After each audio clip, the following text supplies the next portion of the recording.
समर्थ रामदास स्वामींनी सांगितलंय, जे जे आपणासी ठावे ते ते इतरासी शिकवावे, शहाणे करून सोडावे सकळ जन. जय जय रघुवीर समर्थ.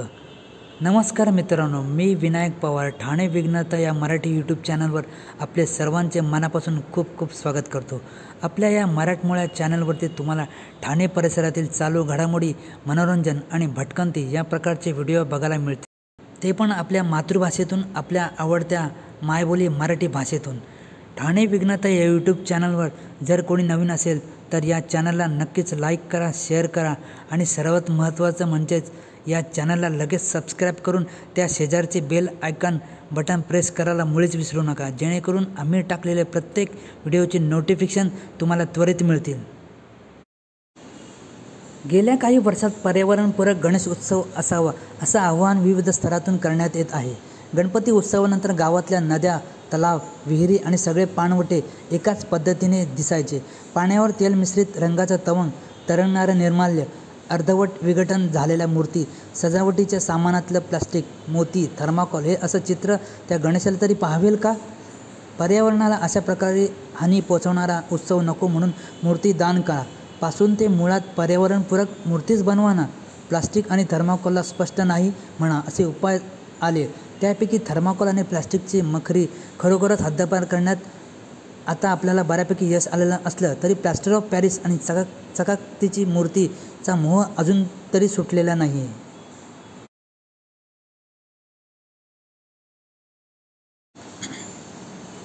बघता बघता तो दिवस जवळ आला आहे, ज्या दिवसाची आपण सगळेच आतुरतेने वाट बघत होतो.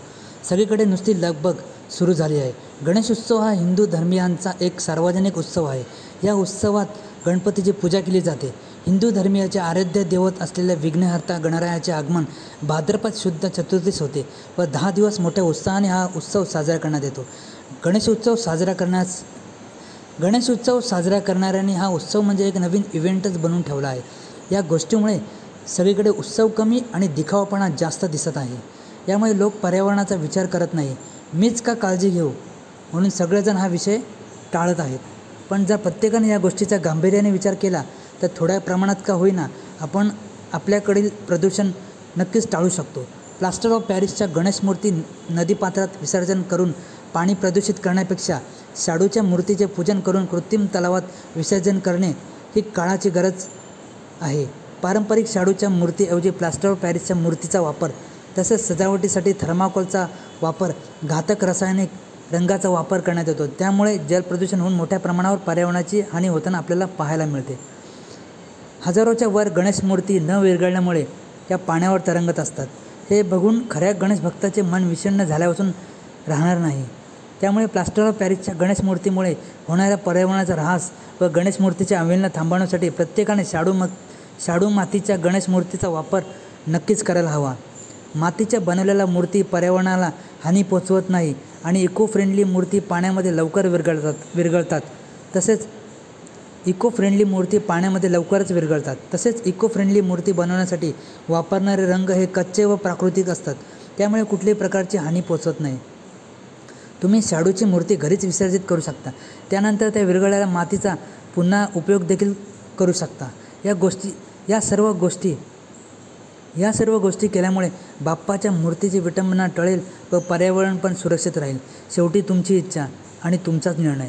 सर्वांना ठाणे विघ्नता परिवाराकडून गणेश उत्सवाच्या हार्दिक खूप खूप शुभेच्छा.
नमस्कार, माझं नाव मनोज वामन बुंदे आहे.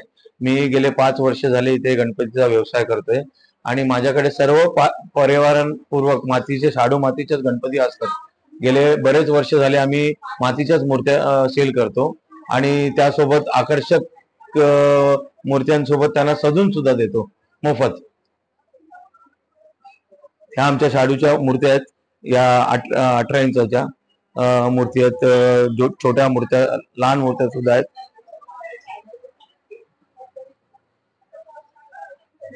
आणि पीओपीच्या मूर्त्या शक्यतो कमीच आम्ही आणतो, पण या वर्षी त्याही ठरवलंय की आम्ही शाडू मातीच्याच मूर्त्या सेल करायच्या म्हणून.